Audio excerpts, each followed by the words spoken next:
Bab firman Allah Subhanahu wa ta'ala, Az-zani la yankihu illa zaniyatan. Penzina lelaki tidak boleh berkahwin melainkan dengan penzina perempuan.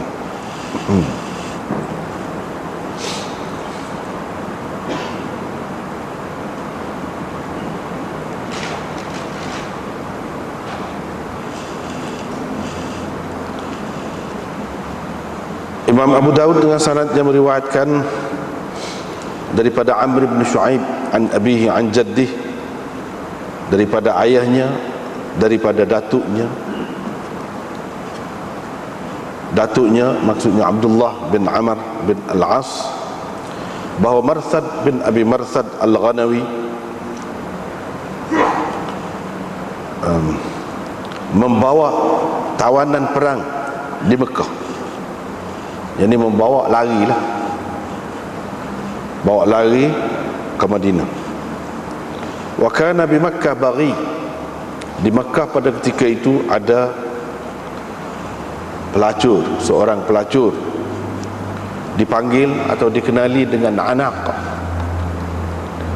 Anak itu adalah teman wanitanya, teman wanita Marthad dulunya. Qala, kata Marthad, saya pun selepas itu pergi bertemu dengan Nabi SAW dan berkata, wahai Rasulullah, saya tanya dia, wahai Rasulullah, bolehkah saya mengahwini anak? Kata Marthad, Nabi SAW tidak menjawab pertanyaan saya. Lalu turunlah firman Allah ini, waz-zaniyatu la yankihuha illa zanin aw musyrik. Penzina wanita tidak, ada beberapa maknanya, kita ambil satu makna saja dulu. Tidak boleh dikahwini kecuali oleh penzina lelaki atau musyrik. Nabi SAW pun memanggil saya dan membaca ayat ini di hadapan saya, seraya baginda bersabda, la tankih, jangan engkau kahwini dia.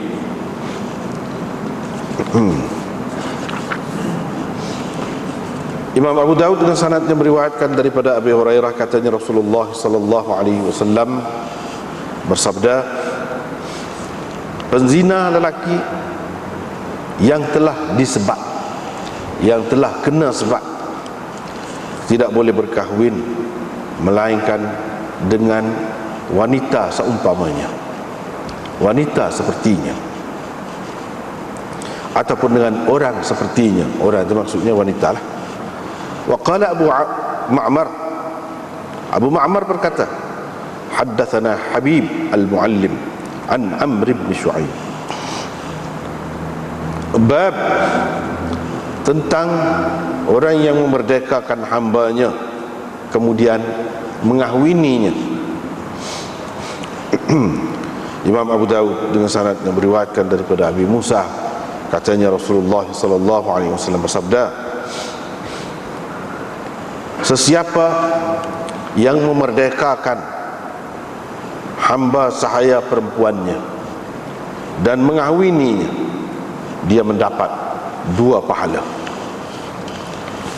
Imam Abu Daud dengan sanadnya meriwayatkan daripada Anas bahawa Nabi SAW memerdekakan Safiyah dan menjadikan kemerdekaannya itu sebagai mas kahwinnya. Sekali dulu. Ini bab firman Allah, Az-zani la yankihu illa zaniyatan. Kau sebut di dalam hadis tu sambungannya, waz-zaniyatu la yankihuha illa zanin aw musyrik. Dan dengan sambungan dia, wa hurrima dzalika 'alal mu'minin. Itu ayatnya. Jadi Imam Abu Daud ambil bubuh dalam tajuk dia tu yang tidak tersebut di dalam hadis ini. Dia nak ceritanya sekali lah turunnya, sekali. Cuma dia, oleh kerana persoalan dia tu, dia nak menikah dengan penzina perempuan, iaitu anak tu, maka dibaca wazaniyatu la yankihuha, dibaca. Padahalnya turunnya sekali. Itu sebab Imam Abu Daud dalam tajuk dia, az-zani la yankihu illa zaniyatan. Sedangkan dalam hadis tak ada sebut tu. Dalam hadis ni ada sebut sambungannya, wazaniyatu la yankihuha illa zanin aw musyrik. Itu saja. Cuma kalau kita tengok kepada hadis yang kedua, ada sesuailah ayat ni dengan hadis itu. Sebab la yankihu zanil majlud illa mithlahu. Waktu adalah sesuai dengan tajuk yang Imam Abu Daud buat tu. Kalau nak kira hadis yang pertama tanpa mengambil kira awal ayat ni, tidak sesuai lah tajuk tu. Tidak sesuai. Tetapi dia nak ceritanya benda ni mari turun sekali bersama-sama, tidak kata suku-suku. Termasuklah juga hujung ayat tu, wa hurrima dzalika 'alal mu'minin, sekali.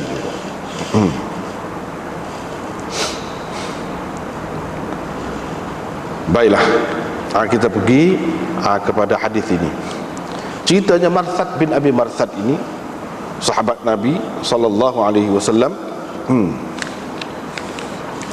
Dia salah seorang sahabat yang ikut serta dalam peperangan Badar dan telah mati syahid dalam peperangan Ar-Raji', Ghazwatir Raji', iaitu pada bulan Safar tahun yang ketiga atau keempat. Dan dia ni sebaya dengan Nabi SAW. Jadi cerita dianya, hijrah dia di kalangan sahabatnya, hijrah dia buat lari. Di Mekah ada tawanan-tawanan perang orang-orang Islam yang ditawan oleh orang-orang kafir Mekah, dan mereka ditahan di sana. Dia pergi buat lari lah, melepaskan mereka itu daripada tahanan. Adanya dia pikul pun ada, hak tak larat jalan, dia pikul pun ada, hak dia pimpin pun ada, macam-macam lah. Itu salah satu hijrah dia, nak buat lari. Hadis ini sebenarnya hadis yang pendek. Dalam Tirmizi dan Nasa'i ada sebut dengan lebih panjang lagi. Ceritanya boleh kita lihat, sebab dalam kitab Badlul Majhud ni dia petik daripada kitab tu pada muka surat 16, boleh tengok. Ini lafaz Tirmizi. Dia kata ada seorang lelaki bernama Marthad bin Abi Marthad. Dia membawa tawanan perang dari Mekah ke Madinah. Yang dia bawa lari lah. Di sana, di Mekah pada ketika itu ada seorang pelacur yang dikenali dengan Anak. Namanya Anak. Anak ni teman wanitanya semasa dulu, semasa jahiliah dulu, saing dia, teman wanita. Dia telah berjanji untuk buat lari satu orang tawanan di Mekah. Macam mana dia rakyat tu? Mungkin adalah cara-cara isyarat-isyarat dia. Qala, kata dia cerita ni, Marthad ni cerita, saya pun pergi sampai saya berada di bawah bayang satu dinding pada waktu malam yang cerah bulannya. Di situ ada bayang balik dinding, jadi gelaplah sikit. Dia pergi duduk situ. Tiba-tiba mari Anak Dia nampak bayang orang tu, dia nampak macam orang duduk bergerak tu. Dekat dinding tu. Bila dia mari dekat, dia kenal saya lah, dia kata. Dia kenal saya.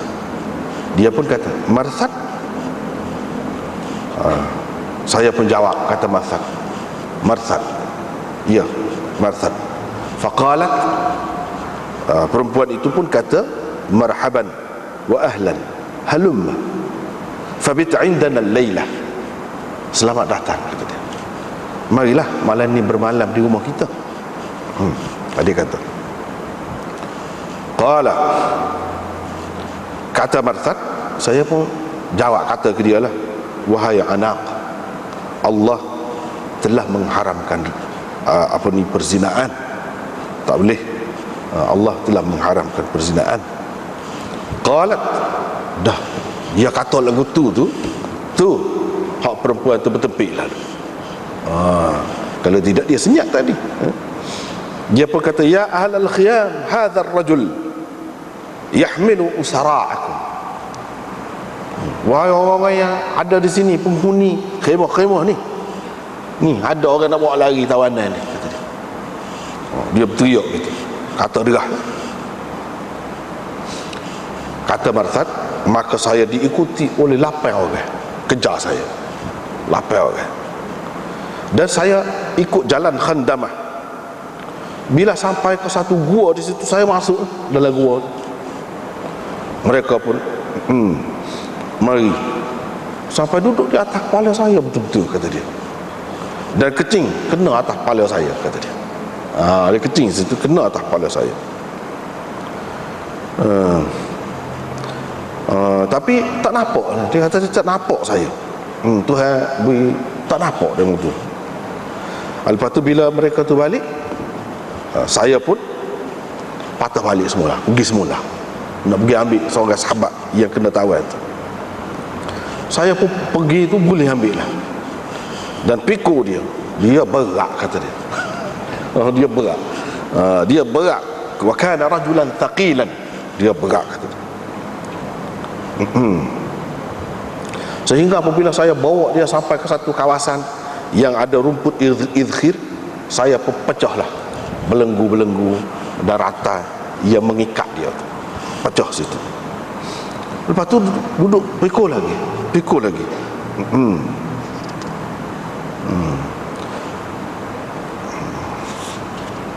Dan betul-betul dia memenakkan saya lah, kata dia. Pedak. Sehinggalah sampai ke Madinah. Boleh jadilah tak boleh nak berjalan kau, kena pukul kuat kau lagu mana kau, boleh jadi. Saya pun pergi berjumpa dengan Rasulullah sallallahu alaihi wasallam. Saya kata, wahai Rasulullah, bolehkah saya bernikah dengan anak? Tadi cerita anak tadi. Rasulullah sallallahu alaihi wasallam tak kata apa. Dia tak jawab soalan saya itu. Sehinggalah turun, az-zani la yankihu illa zaniyatan aw musyrikah, waz-zaniyatu la yankihuha illa zanin aw musyrik. Inilah berdasarkan riwayat ni, Imam Abu Daud ambil awal dia tu. Sedangkan dalam riwayat Abu Daud ni dia rengkah, tak ada awal tu, yang kedua je ada. Maknanya dia turun sekali dah tu. Bahkan dalam riwayat Tirmizi ni pun tak ada sebut wa hurrima dzalika 'alal mu'minin. Yang sebenarnya hak tu pun sekali juga.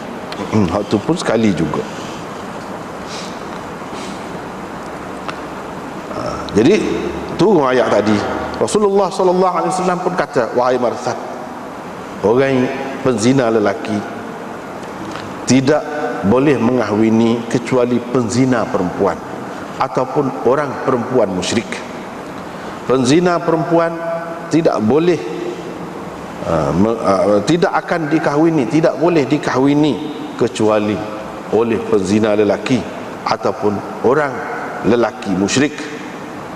Oleh itu janganlah kamu kahwininya, tak usah nikah lah. Itu cerita. Ini cerita anak ni. Jadi apa maksud ayat ni? Tak boleh nikah tu haram kah? Tidak boleh menikah. Jadi kalau nak kira berdasarkan zahir dia ni, ini orang panggil ayat khabar, cerita.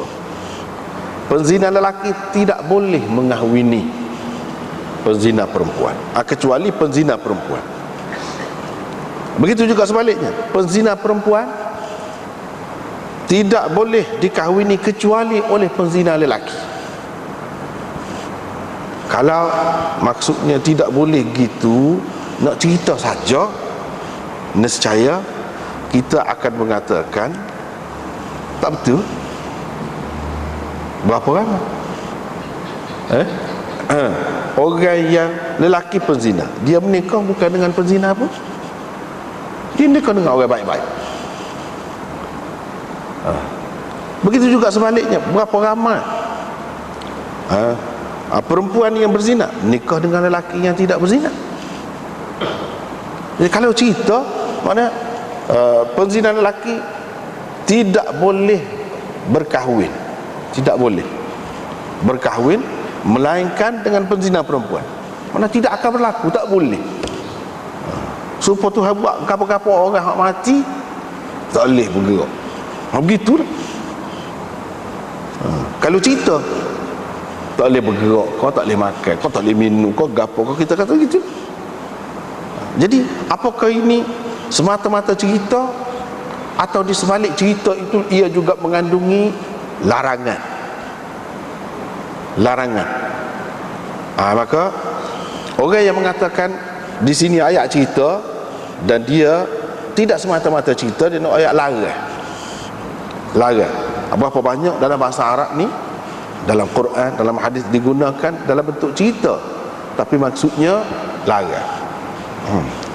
Jadi bila anak kita kau siapa-siapa tanya kau, tanya kita, ni babi boleh makan kau orang Islam? Kita kata orang Islam tak boleh makan babi. Cerita tu, tapi cerita tu mengandungi larangan juga. Jadi bila tak boleh, kamu jangan makanlah. Gitu. Ni pun dah tak boleh, kamu janganlah menikah. Maksudnya penzina lelaki jangan menikah kecuali dengan penzina perempuan. Jadi apa maknanya? Jadi tak boleh kah penzina lelaki ni dia menikah dengan orang molek-molek? Tak sah kah? Atau lagu mana? Itu banyak persoalan di situ. Satu. Yang keduanya, di sini dia nak cerita kebiasaan. Kebiasaan. Misalnya kita kata hak ni dia sebut hak berat, hak boleh terima penzina perempuan tidak ada kecuali penzina lelaki. Dia boleh terima dengan mudah sebab dia pun lagu tu juga. Begitu juga sebaliknya, orang perempuan, penzina perempuan, dia boleh terima dengan mudah kalau penzina lelaki tak rasa muka dia pun lagu tu juga. Jadi nak lebih-lebih lagu mana? Dia pun lagu tu. Begitu juga maksud ayat ni, dia nak pergi lebih jauh lagi, ataupun dia royak hak paling tinggi. Orang ni kalau dia kena, dia tu tak tahu tak cara ke tudung ke apa, bagi dia orang perempuan serupa aja, tudung atau tak tudung, bahkan lebih comel kalau tak tudung. Jadi hak yang akan menikah dengan hak tidak bertudung tu, hak jenis itulah, hak jenis suka lagu tu. Dia nak ayat tabiat manusia, kebiasaan manusia gitu. Dia boleh terima.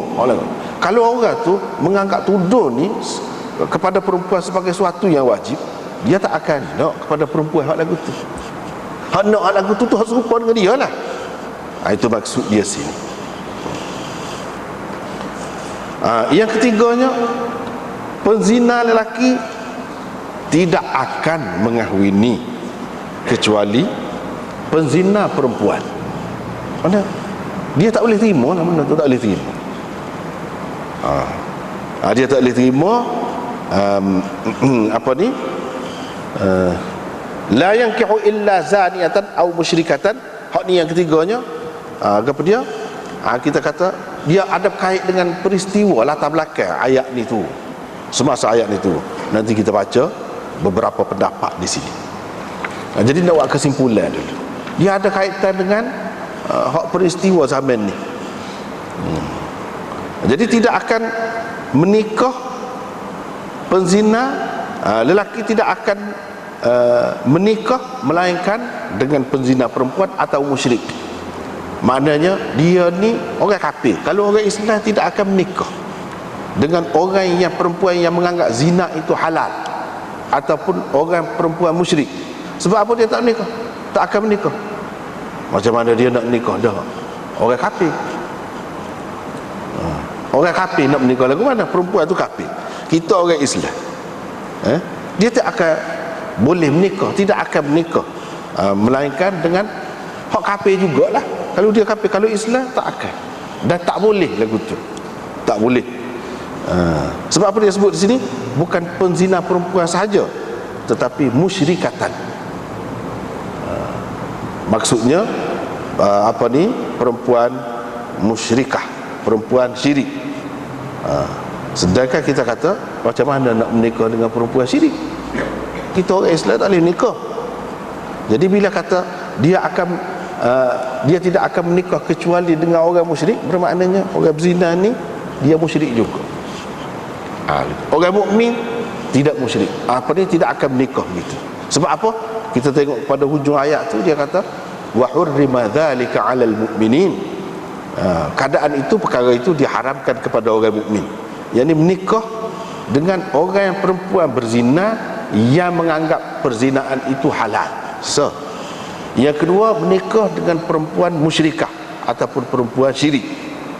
Hak tu diharamkan juga kepada orang mukmin. Tak boleh juga. Perempuan yang berzina yang menganggap halal zina tu, dia akan jadi kafir dah lah. Bila begitu, tak bolehlah menikah. Orang berzina ni walaupun dia mukmin, dia tidak menganggap zina itu halal, dia masih Islam lagi. Jadi dia boleh menikah ke dengan perempuan berzina yang menganggap zina tu halal? Tak boleh. Sebab itu kafir, pada Islam. Walaupun dia berzina, dia tidak menganggap perzinaan itu halal, dia masih Islam. Jadi dia tak boleh menikah dengan perempuan berzina yang menganggap perzinaan itu halal. Serupa dengan dia tak boleh menikah dengan musyrikah, perempuan syirik, orang kafir. Sebab itu diharamkan kepada orang mukmin di dalam ayat seterusnya, di hujung ayat. Itu maksud dia. Jadi ada beberapa di sini, tak apalah.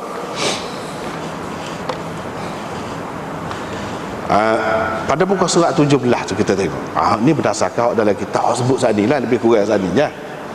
Cuma dia sebut tu panjang. Dia kata ahli ta'wil khilaf tentang maksud ayat ini. Ahli tafsir lah. Ada yang kata ayat itu berhubung dengan orang yang minta izin dengan Rasulullah SAW nak menikah dengan perempuan-perempuan yang terkenal dengan perzinaan dari kalangan ahli syirik. Yang ni orang-orang kafir, orang-orang kafir. Mereka itu, perempuan-perempuan itu adalah ashab rayat. Ashab rayat ni dia pasal bendera di rumah dia, di zaman jahiliah, menyewakan diri mereka.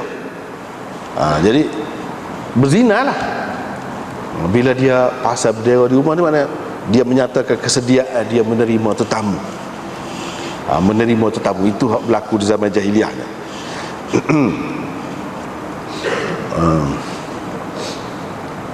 Jadi tanya boleh ke nak menikah dengan hak lagu tu? Dan hak lagu tu memang musyrikah lah, orang kafir lah. Jadi Allah SWT menurunkan pengharaman orang-orang mukmin kepada orang-orang mukmin untuk mengahwini pelacur-pelacur tadi. Sebab satunya pelacur tu dia pezina dan tak ada kena-mengena dengan Islam. Dia memang dia menganggap perzinaan itu halal, tak kisah, tak ada gapo apa kepada dia. Ataupun musyrik. Dua tu, antara dua tu. Musyrik itu mesti ada, mesti ada. Jadi ada orang sahabat tanya boleh ke nak menikah? Apa kita kata tanyanya, tidakkah mereka tahu tak boleh menikah dengan orang kafir ni? Pada masa tu dia pengharaman berkahwin dengan orang kafir ni tidak sekaligus, tidak sekaligus, separak tu lah juga. Di peringkat permulaannya memang boleh orang kafir menikah dengan orang Islam, bahkan dalam syariat dulu. Kalau tidak, kita akan jadi muskil. Lagu mana Asia tu Jadi bini Fir'aun. Fir'aun bukan main-main, bukan calon-calon kafir. Bapak kafir, kepala kafir kita kata. Asia paling perempuan yang paling istimewa hak Nabi sebut. Itu bini siapa? Bini orang kafir.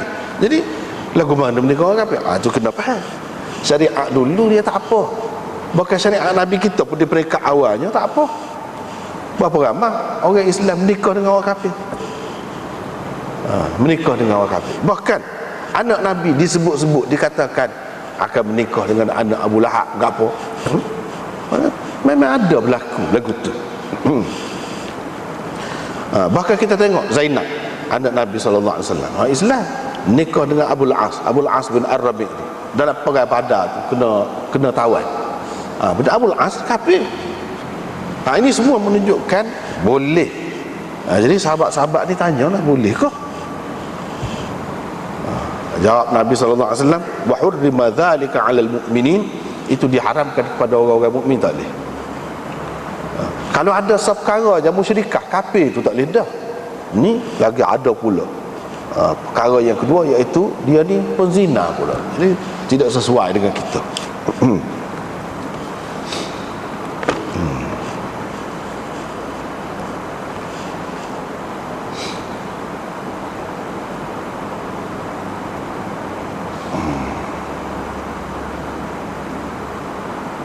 Jadi itu diharamkan kepada orang-orang mukmin, tak boleh. Ni sebenarnya pendapat ni paling baik dalam banyak-banyak pendapat. Nanti kita akan sebut pula yang lain pula. Ada pula satu golongan yang lain, dia kata makna ayat ni, penzina lelaki tidak akan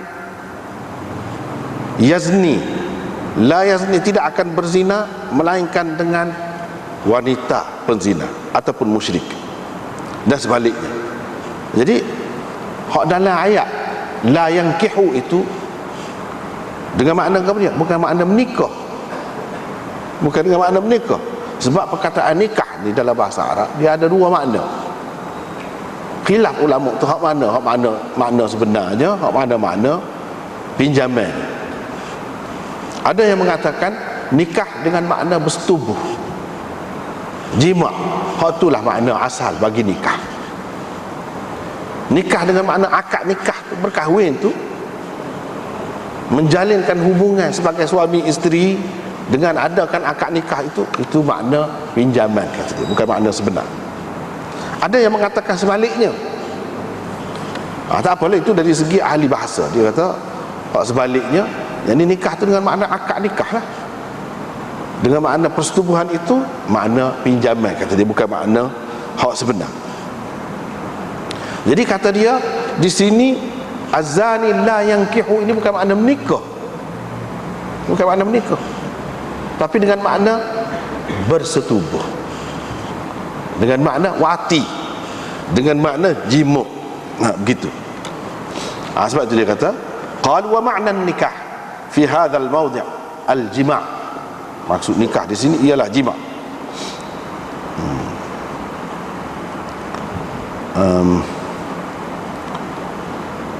Penzina lelaki tidak akan berzina, tidak akan berzina, bukan tidak akan bernikah, tidak akan berzina kecuali dengan penzina perempuan atau musyrikah. Penzina perempuan itu maksudnya sama ada orang Islam ke ataupun orang musyrikah, tak kira lah. Ini mengikut hak kebiasaannya. Kebiasaan begitulah. Tapi tidak semestinya yang dia bersetubuh tu dengan penzina semua tu boleh jadi dia rogoh. Kalau rogoh tu hak perempuan tu bukan penzina, bukan kerja dia tu sebagai pelacur. Jadi dia cerita ni hak kebiasaannya berlaku. Hak kebiasaan berlakunya gitulah.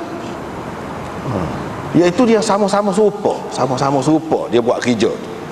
Ataupun dengan perempuan musyrik. Sebab bagi perempuan musyrik dia tak tahu halal haram ke apa. Kalau orang mukmin sebenarnya tak boleh, dia tidak akan berlaku. Begitu juga kalau lelaki ke atau perempuan mukmin, dia tidak akan berzina. Maknanya yang sebenar, mukmin yang sebenar. Jadi hak ni penzina perempuan ni bukan mukmin yang sebenar lah.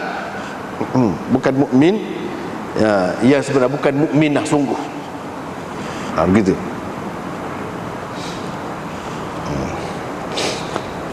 Golongan yang ketiga mengatakan, dia kata tak, bukan tak boleh nikah.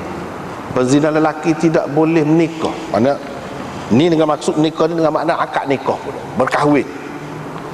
Tidak boleh menikah ni betul kata dia di suatu ketika dahulu. Ayat ni kata dia ayat hak turun dulu. Pada masa tu mula-mula turun tu, kalau orang lelaki hak molek, hak comel, hak tak ada gapo-gapo ni, dia nak nikah, dia tak boleh nikah dengan hak berzina, perempuan berzina. Hak boleh nikah dengan perempuan berzina ialah lelaki yang berzina juga. Begitu juga sebaliknya. Perempuan yang berzina, dia nak nikah dengan orang baik, tak boleh. Kalau dia nak boleh nikah pun, dia kena nikah dengan kaki zina juga, apa zina juga. Gitu asalnya hukum mula-mula turun kata mereka ini. Lepas tu mari ayat yang lain memansuhkan hak ni. Ayat mana? Wa ankihul ayama minkum. Wa ankihul ayama minkum. Jadi ayat ni menghapuskan hukum. Al-ayama tu mana wanita-wanita, tak kira lah hamba saya ke, ataupun orang merdeka ke, janda ke, ataupun anak dara ke, berzina ke, telah berzina ke, tidak pernah berzina ke, boleh belaka kamu kahwinkan dengan siapa-siapa lah. Dengan orang juru tak pernah berzina pun boleh juga, sah. Mana dari segi akad nikah tu sah. Tidak kira dari segi molek. Molek tu suku, dari segi sah. Sedangkan dulu tak sah, tak boleh. Wa hurrima dzalika 'alal mu'minin, pada ketika tu diharamkan, suatu ketika dahulu. Lepas tu dibenarkan, mana boleh. Kalau seseorang tu dia berzina dengan seorang perempuan, mana dia telah sama-sama berzina lah. Lepas tu dia nak nikah dengan hak tu, boleh juga.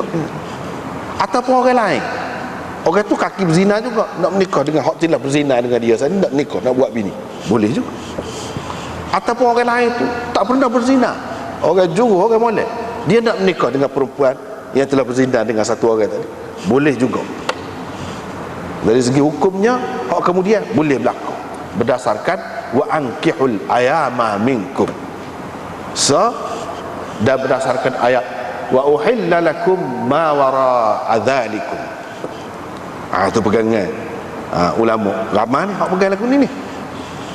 Wa uhilla lakum ma wara'a dzalikum, selain daripada hak dia sebut hurrimat alaikum ummahatikum wa banatukum, dan panjang lagi tu hak diharamkan kepada lelaki berkahwin, mak, anak tiri, anak saudara, mak saudara, sebut belakang. Selain daripada itu dihalalkan kepada kamu, maknanya boleh menikah. Dia tak ada ayat situ. Berzina tak boleh. Orang yang berzina tak boleh. Apa dia, tidak halal kamu nikahi. Dia tak ada kata. Sama ada kepada lelaki atau kepada perempuan, kau tak ada kata. Jadi ini menunjukkan boleh nikah. Hak kata tak boleh ni suatu ketika dahulu. Ini satu pendapat. Satu pendapat. Tetapi yang keempatnya, ada juga yang mengatakan memang tak boleh. Siapa kena ni pun tidak masuk hak ni. Termasuk yang berkata gini ialah Imam Ahmad, Ibnul Qayyim, dan ramai lagi yang lain. Dia kata memang tak boleh. Kalau kita tahu itu perempuan berzina, apalagi kalau tahu maklum dia tu ada anak dah kau, misalnya anak zina, kita tahu dalam keadaan tak boleh, haram. Haram, dosa. Menikah dengan orang berzina, dosa. Begitu. Tapi kalau dia tu berzina juga, baru boleh. Dia tu pernah berzina juga, baru boleh. Ada juga ulama yang mengatakan, tapi kalau bertaubat boleh. Dulu dia berzina, perempuan tu, lepas tu dia bertaubat, dia berhenti, dia tak sih. Walaupun dia jadi pelacur pun dulu, boleh nikah. Sebab apa? Dia bertaubat dah. Jadi bertaubat tu jadi gugur dah. Berlaku dosa-dosa dia tu, kira lepas dah tu. Jadi tak apa, boleh menikah. Tapi kalau tidak bertaubat, tak boleh. Begitu juga sebaliknya perempuan, kalau tahu lelaki tu kaki berzina, dengan sengaja, dia tahu dia tak boleh menikah. Itu dilarang oleh Allah Subhanahu wa taala. Dilarang oleh Allah Subhanahu wa taala. Sebabnya dia kata, kalau dia kata boleh orang berzina lelaki boleh menikah dengan penzina perempuan, atau sebaliknya, kalau dia kata boleh, sedangkan Tuhan kata tak boleh. Kalau dia kata halal, sedangkan Tuhan kata wa hurrima dzalika 'alal mu'minin, dia jadi kafir, kata dia. Tak boleh. Itu pendapat yang keempat. Jadi ada beberapa pendapat di sini. Tetapi jumhur ulama mengatakan, kita ambil yang pertama tadi, iaitu ayat ni berhubung dengan peristiwa zaman Nabi dulu. Ketika tu ramai lagi tidak tahu, tidak jelas lagi, tidak putus lagi hukum boleh menikah dengan orang-orang kafir ni, orang musyrik ni, tidak jelas lah. Ketika tu lah awak tanyanya. Jadi ketika tu tadi ayat ni turun nak cerita orang Islam, walaupun dia berzina, walaupun dia melakukan dosa besar, dia tak boleh nikah dengan orang kafir. Jadi orang kafir, hak musyrikah tadi, dia ada sifat tu. Selain daripada kafir, dia tu berzina. Kalau tak ada sifat berzina tu pun tak boleh juga, sebab dia musyrikah. Hak tu hak molek. Itu yang pertama. Yang kedua, jadi larangan di sini, larangan dengan makna gapo, dengan makna haram ke dengan makna dzam, dengan makna celaan, dengan makna tak molek, tak comel. Kebanyakan ulama faham dengan makna tak molek, tak comel, tidak digalakkan, tidak sayogianya kita menikah. Bukan makna tak sah, bukan makna haram. Kalau kata haram pun dia ada lagi, tidak semesti benar haram ini tak sah, kecuali bagi ulama yang mengatakan kalau haram maknanya tak sah, tak boleh kita buat. Dia ada dua pula pendapat situ. Ada yang mengatakan walaupun haram tapi sah nikah tu. Jumhur ulama mengatakan ni kata larangan ke apa ni, ini sebagai celaan lah, bukan sebagai haram.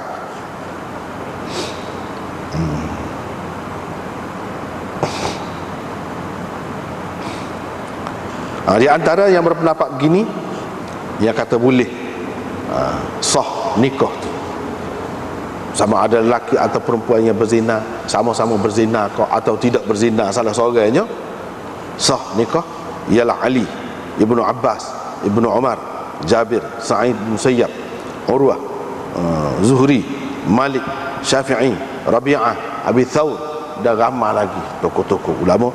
Mereka mengatakan tidak haram perempuan itu kepada orang yang berzina dengannya. Maknanya seorang lelaki berzina dengan seorang perempuan, kepada itu dia nak menikah, boleh, tidak haram. Ataupun orang lain nak menikah pun tidak haram, boleh, sah nikah. Sebab apa? Sebab dia berpegang dengan wa uhilla lakum ma wara'a dzalikum. Seperti kita sebut tadi. Itulah pegangan dia.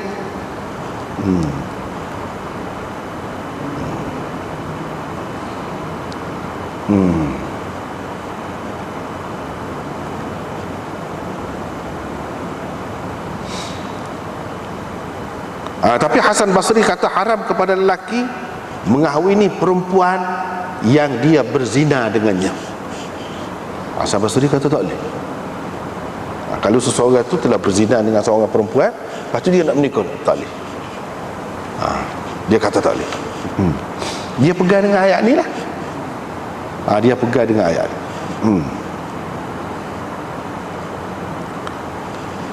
Imam Ahmad pula kata, dan Qatadah kata, kecuali kalau bertaubat, tak apa.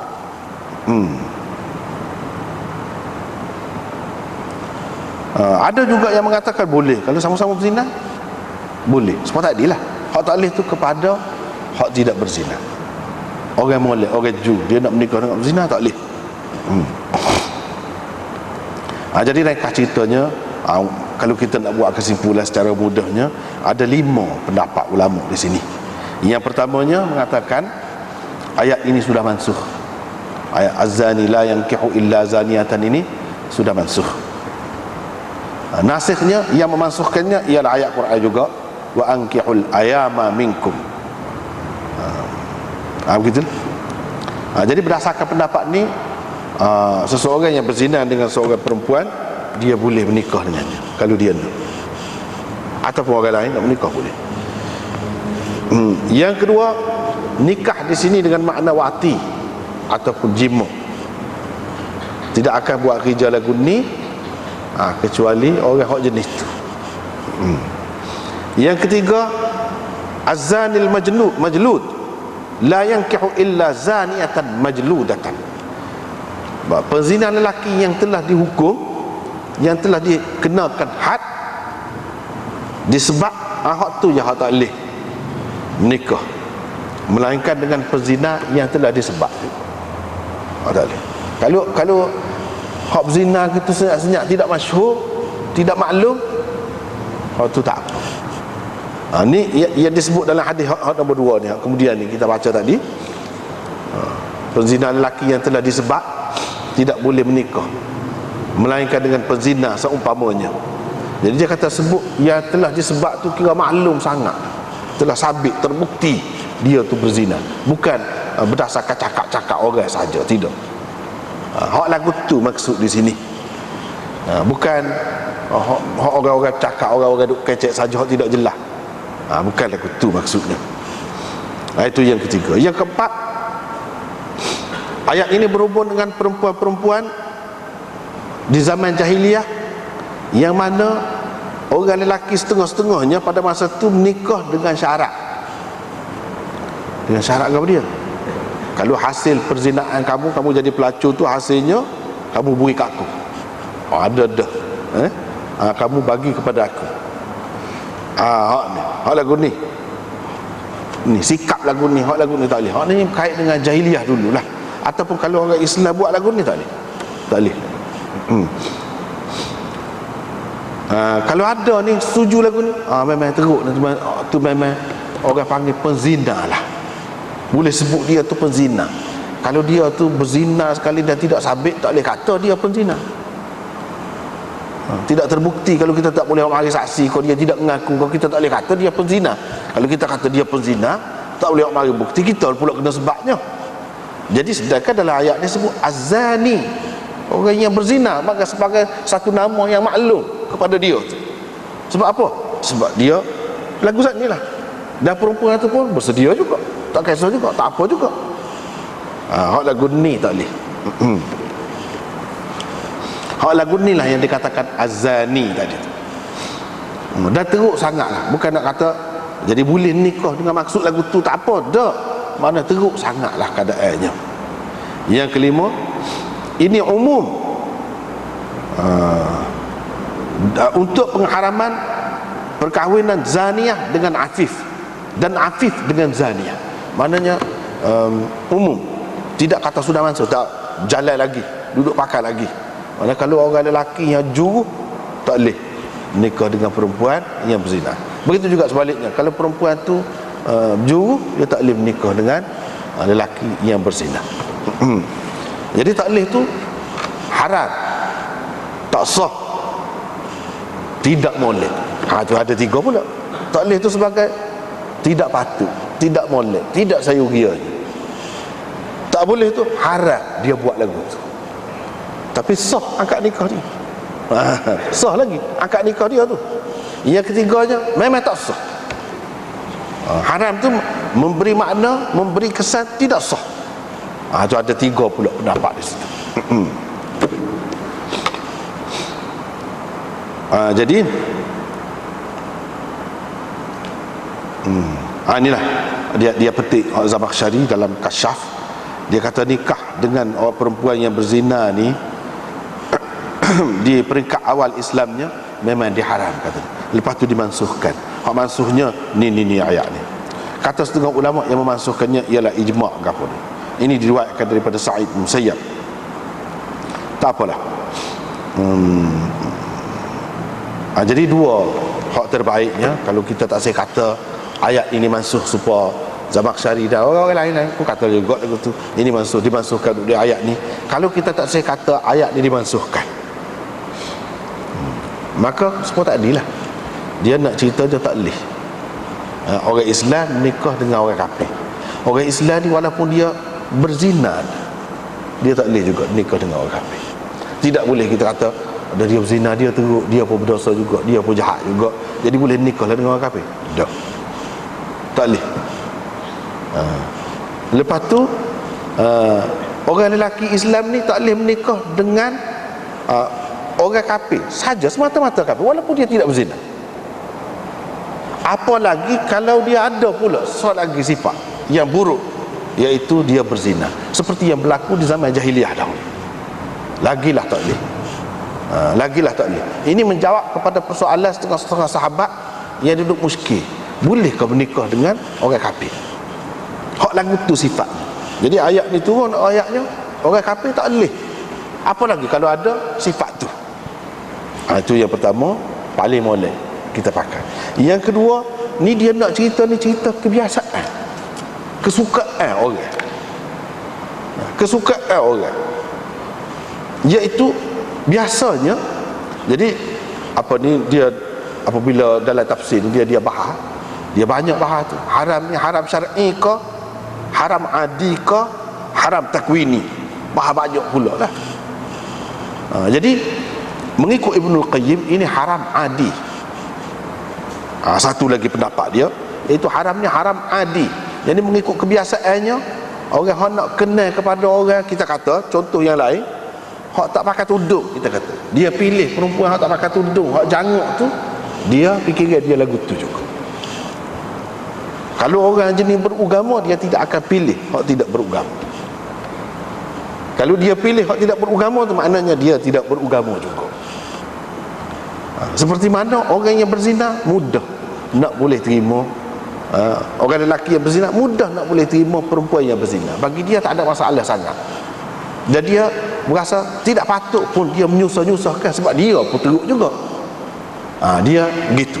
Tetapi kalau orang baik, orang yang suci, orang yang tidak pernah berzina, dia tak boleh terima hak lagu ni.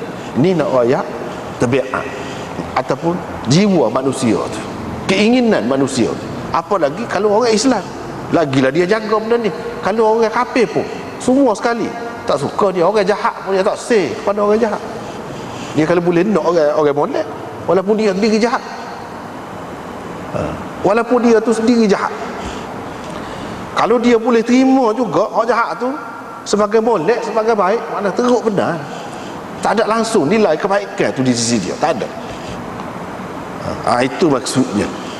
Jadi bukan sini nak rayak hak zina saja, tapi zina tu kemuncak dia. Nak ceritanya sifat-sifat yang lain, seperti dalam hadis sebut tungkahu an-nisa ataupun al-mar'atu li arba'in.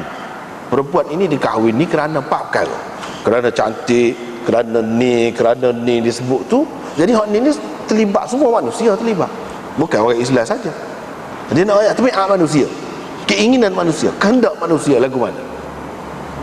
Manusia ni mana-mana pun itulah pilihan dia je, keutamaan bagi dia je waktu. Begitu juga di sini, bukan nak cerita pasal haram atau tidak haram, nak cerita tabiat manusia, keinginan manusia, jiwa manusia tu. Itu pun molek juga kita pakai tu molek, walaupun tidak disebut di sini, tapi di tempat yang lain ada sebut. Di tempat yang lain ada sebut. Ada pun hak kata mansukh tu bagi orang yang terima mansukh tak apalah. Bagi orang yang terima mansukh. Tapi orang yang tidak terima mansukh, lagu mana cara dia menyelesaikan ayat ini, seperti kita kata tadi lah. Dia tafsirkan dengan cara lain.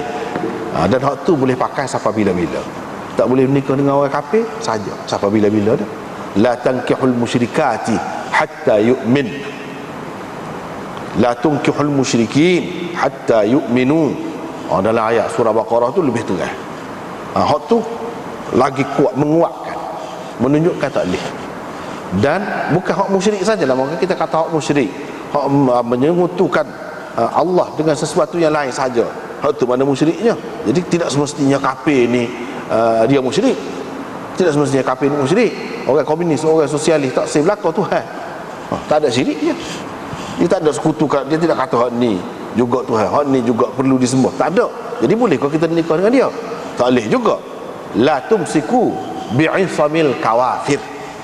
Dalam ayat yang lain pula sebut, jangan kamu pegang, asal pada dia isam ni pergelangan tangan, ataupun isam ni kain kau gapo, jangan pegang orang kafir. Maksudnya jangan menikah, tak boleh.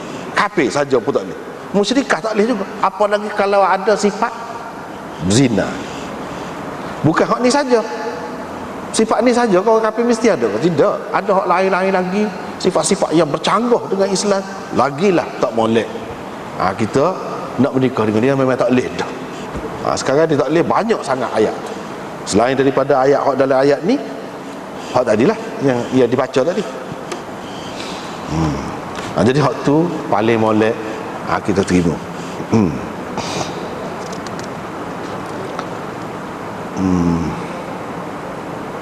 Adapun kalau orang yang berzina tu lelaki tu ataupun perempuan tu, kalau dia Islam, jumhur ulama mengatakan boleh kita menikah dengannya. Soal tak molek tu soal lain.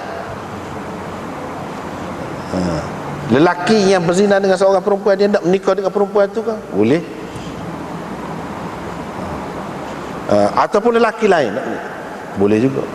Itu tidak diharamkan. Yang diharamkan itu ialah menikah dengan orang musyrikah, dengan orang kafir. Hak tu yang diharamkan itu. Bukan diharamkan nikah dengan orang yang berzina. Dengan orang yang berzina masih boleh lagi, walaupun tidak molek. Sebab itu bercanggah dengan sifat semula jadi manusia. Manusia ni kalau dia jahat pun dia nak orang molek, kalau dia bodoh pun dia nak orang comel, kalau dia sesak pun dia nak orang kaya, kalau dia tak ada keturunan, tak ada kedudukan pun dia nak orang ada kedudukan. Itu manusia. Mana tak boleh sabar, dia boleh terima. Hak boleh terima hak lagu tu hak jenis tu jugalah. Tu dia nak ayat. Dia nak pergi situ. Jadi nak mengajar kita supaya tidak pilih hak lagu tu lah. Tapi dari segi hukumnya, apakah tak boleh langsung? Tak. Cuma bagi Imam Ahmad dan orang yang sependapat dengan dia, dia kata tak kira kalau memanglah dalam Islam ni ramai hak zaman sahabat tu dulu dia pelacur lah, ataupun tidak pelacur pun dia telah berzina. Lepas tu menikah, molek-molek dia menikah dengan orang hak baru Islam, dah tak ada berzina ke apa tu, sah tu. Nabi tak kata ke apa tu. Inilah dalil bolehnya. Jadi Imam Ahmad dan orang-orang yang mengatakan syarat bertaubat tu, dia kata ni bila dia masuk Islam dia tak ada buat dah lagu tu, tak cerita dulu. Jadi bila dia bertaubat tak apalah. Hak tak boleh ni kalau tidak bertaubat. Mengikut Imam Ahmad. Tapi kalau mengikut jumhur ulama, kalau tak bertaubat pun boleh. Syarat dia Islam. Kalau selagi dia tidak menganggap halal zina itu, dia Islam lagi. Kecuali kalau dia menganggap zina itu halal, dia tidak Islam. Sebab tidak Islam lah tak boleh tu, bukan dengan sebab dia berzina. Hak dalam hadis ada sebut la yazni zani wa huwa mu'min wa la yasriqu sariq wa huwa mu'min. Hak tu maksud mukmin yang sebenarnya. Tidak akan berzina seseorang itu, orang yang berzina itu dalam keadaan dia tu mukmin. Tidak akan mencuri seseorang yang mencuri itu dalam keadaan dia mukmin. Buat-buat khawarij pegang. Inilah menunjukkan orang yang berzina melakukan dosa besar itu tidak mukmin. Dia faham gitu. Tapi ahli sunnah kata tak. Maksudnya iman yang sebenar, yang sepenuh, yang sempurna. Dalam keadaan ada iman yang sempurna, orang tak akan buat benda lagu tu. Hak buat tu Islam nama. Kau mana-mana pun dia Islam juga. Tetapi dia berdosa. Jadi hak lagu ni sah juga walaupun berzina. Ini mengikut jumhur ulama. Mengikut jumhur ulama gitulah. Soal tak kena tak molek itu cerita lain, bab lain. Tak molek apa, itu cerita lain. Habislah situ. Lepas tu riwayat daripada Amr bin Shu'aib an Sa'id al-Maqburi. Tadi hak cerita anak tadi yang kita baca saat ni, hak Nabi apa ni kata tak boleh mu tak senikah dengan dia, dah baca ayat ni. Hadisnya mengikut setengah ulama sahih, mengikut setengah ulama hasan, mengikut setengah ulama dhaif. Pasal apa? Pasal kalau kita perhati dalam sanad dia, Yahya mengambil daripada Ubaidullah bin Al-Akhnas, dia ambil daripada Amr bin Shu'aib an abihi an jaddi. Kalau Amr bin Shu'aib an abihi an jaddi, mengikut setengah-setengah ulama, riwayat itu dhaif. Paling tinggi hasan kedudukan. Jadi orang hak buat dalil dengan hak ni, hak duduk bahas tadi tu dari segi hukum, kata tak leh lah, tak sah lah gitu gini, kalau dia pakai juga hak ni, sekurang-kurangnya mesti dia kena terima hak ni sebagai hasan, baru boleh. Kalau dia kata dhaif tak boleh. Sebab apa? Sebab ni Amr bin Shu'aib an abihi an jaddi, mengikut orang hak tak saya terima tu, dia kata dia ni terima daripada tok dia tu berdasarkan kitab saja, bukan berdasarkan riwayat. Kitab hak ditinggalkan oleh tok dia, boleh ke dia? Boleh ke dia pakai hak tu? Jadi hak lagu ni tak kemah. Sampai ada yang mengatakan dhaif.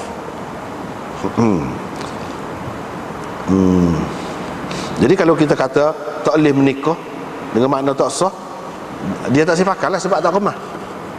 Kepada orang ni lah, orang kata dhaif tak sih, sebab tak boleh pakai dah hadis mu tu. Kalau nak ambil hak dalil hak ni tak boleh berlaku, tak boleh pakai berlaku, kecuali kalau kita kata hasan. Tetapi setengah-setengah ulama mengatakan sahih. Itu yang pertama. Yang kedua ni kita jumpa pula Amr bin Shu'aib, tapi tidak dia meriwayatkan daripada abihi an jaddi, an abihi an jaddi. Tak, sini Amr bin Shu'aib meriwayatkan daripada Sa'id al-Maqburi,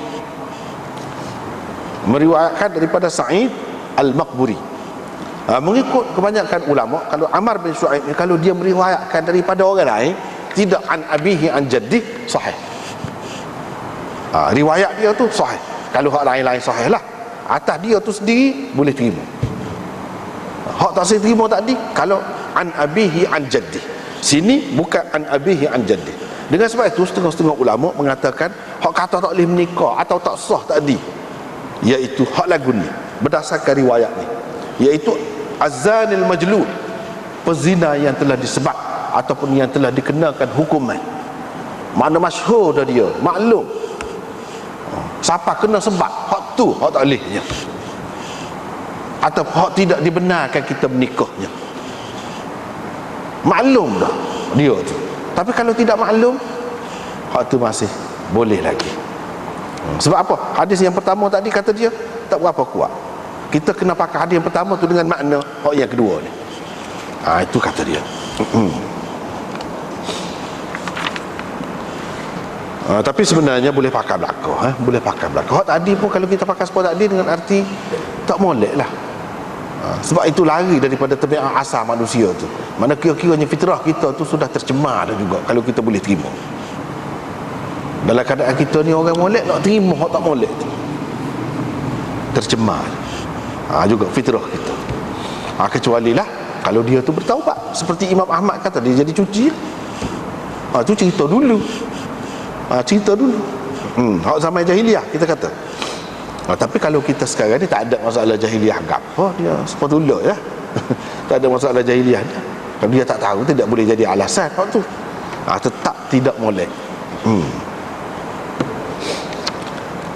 Tidak, pezina lelaki tidak boleh, tidak akan dapat mengahwini pezina lelaki yang telah disebat.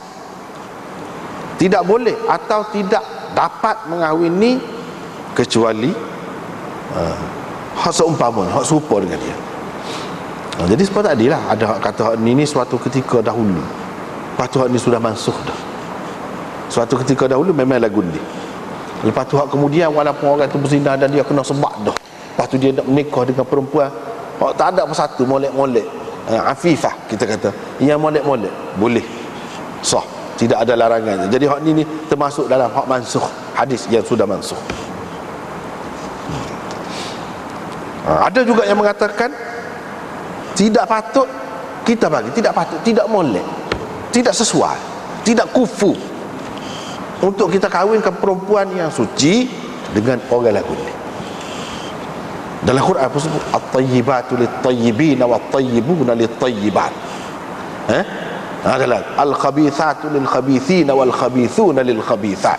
Maksudnya hak tu Perempuan jahat sesuai untuk orang lelaki yang jahat.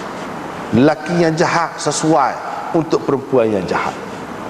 Perempuan yang baik sesuai untuk lelaki. Itu maknanya dia nak ayat kufu, layak, sesuai.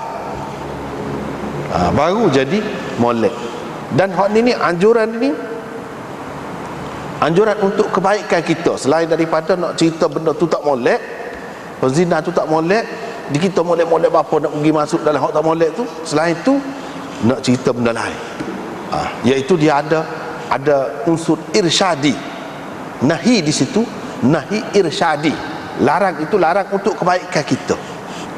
Sebab itulah ramai orang tak faham, kadang-kadang dia tak kisahlah nikah lagu mana-mana pun. Tidak gitu. Tidak gitu. Kalau orang sudah biasa duduk dengan lelaki berzina sebanyak mana dah, dia menikah dengan kita, biasanya orang biasa makan koksi ni, dia tak suka makan hak tulah. Itu bahaya tu. Jadi ini kata tidak boleh berkahwin kecuali dengan hak berzina tu. Biar padan. Takut-takut apa? Takut-takut kita sendiri pun jadi mendapat kesusahan kemudian hari. Sebab tu ramai orang hak menikah kadang-kadang dia tak kekal. Cuba kita perhati, hak menikah dengan setengah-setengah bangsa yang memang hidup bebas, bila menikah lepas tu cerai, lari. Apa sebab? Inilah Tuhan larang dah ni. Kalau kita tidak kata haram ni dengan makna haram dari segi hukum, mana semua sepatutnya tidak berlaku lagi tu orang Islam. Mana itu semacam tertipu juga tu. Sebab apa? Kita tak faham orang yang sudah berzina ni keadaan dia lagu mana, jiwa dia, perasaan dia lagu mana. Kecuali dia bertaubat sungguh dah. Hak sebab Imam Ahmad kata tu, kalau bertaubat mungkin lagu lain lah, dia boleh tutup waktu tu. Kalau tidak, dalam keadaan biasa, kita lah yang akan menanggung susah kemudian hari. Jadi baik tak sah menikah dengan hak lagu tu.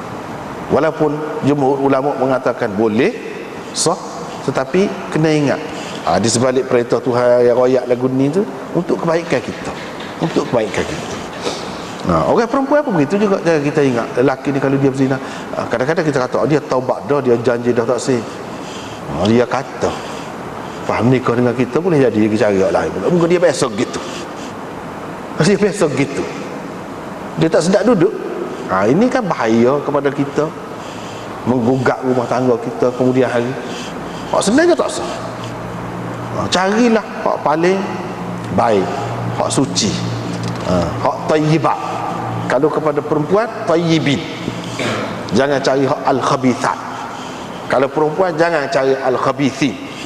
Jangan cari hal itu. Sebab apa? Cari penyakit. Orang kata cari penyakit.